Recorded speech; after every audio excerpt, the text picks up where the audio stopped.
रिया ने देखा कि महारानी मोटापा कम करने के लिए सैकड़ों लोगों की जान ले चुकी है, लेकिन इसके बावजूद रिया ने उसके लिए ढेर सारा तला हुआ खाना बनाया और कहा कि इससे वजन बढ़ेगा नहीं बल्कि कम होगा। तभी महारानी ने सावधानी से एक कौर चखा, लेकिन इसके बाद वो खुद को रोक नहीं पाई। पास खड़ा सेवक घबरा गया, क्योंकि अगर महारानी का वजन बढ़ गया तो सबको मौत की सजा मिल जाएगी। खाना खत्म होते ही महारानी तुरंत अपने भारी शरीर को घसीटते हुए वजन करने गई और जैसा सोचा था उसका वजन कम होने के बजाय सीधे 200 किलो तक पहुंच गया। महारानी तुरंत गुस्से से पागल हो गई और रिया को मौत की सजा देने का आदेश दिया, लेकिन उससे पहले ही रिया ने उसके पेट पर एक जोरदार मुक्का मार दिया, जिससे महारानी अचानक बदबूदार गैस छोड़कर वहीं बेहोश हो गई। लेकिन जब वो दोबारा जागी तो हैरान रह गई। उसका वजन चमत्कारिक रूप से बहुत कम हो गया। वो अपनी पतली कमर को छूकर खुशी से पागल हो गई और अब उसे राजा के नापसंद करने का डर नहीं था, इसलिए उसने रिया को अपनी निजी रसोइया बना लिया। लेकिन असल में रिया अपने पति का बदला लेने आई थी, क्योंकि रिया के पास एक खास रेसिपी थी जिससे बना खाना किसी भी इंसान को जानवर में बदल सकता था। उसका पति एक शाही वैद्य था, इसलिए रिया की शादी वाले दिन ही उसे महल में बुला लिया गया, जहाँ महारानी ने उससे अपने बढ़ते मोटापे को जल्दी ठीक करने को कहा,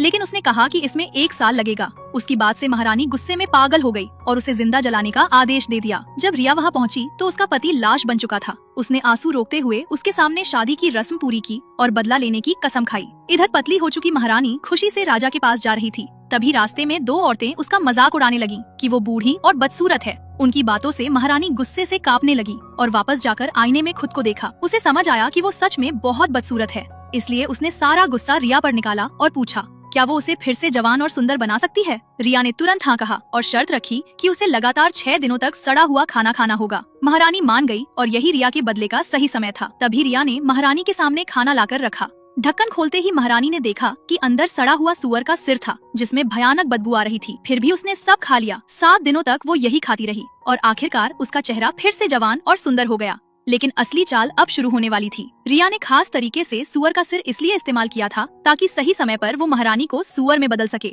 आगे की कहानी और भी ज्यादा इंटरेस्टिंग है। अगले पार्ट के लिए फॉलो जरूर करें।